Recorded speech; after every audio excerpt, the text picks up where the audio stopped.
2014ला भाजपच्या वरिष्ठ नेत्यांनी येऊन युती तोडली होती असं खासदार संजय राऊत म्हणाले।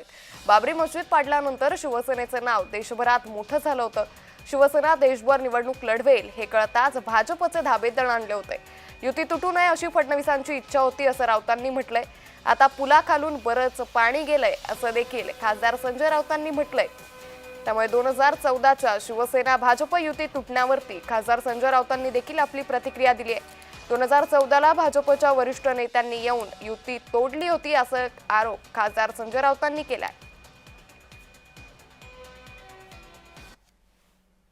हिंदी भाषिक पट्ट्यामध्ये 60 ते 65 जागा लढायचं आमचं नक्की होतं आणि आम्हाला खात्री होती तेव्हा आमच्या किमान 40 जागा निवडून आल्या या लाटेमध्ये लोकसभेत।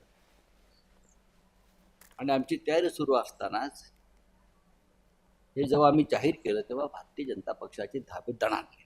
पण मी एक नक्कीच सांग की देवेंद्र फडणवीस हे कोणत्याही परिस्थितीमध्ये शिवसेना भाजपची युती तुटू नये या मताचे, हे मी तुम्हाला अगदी प्रामाणिकपणे सांगतो।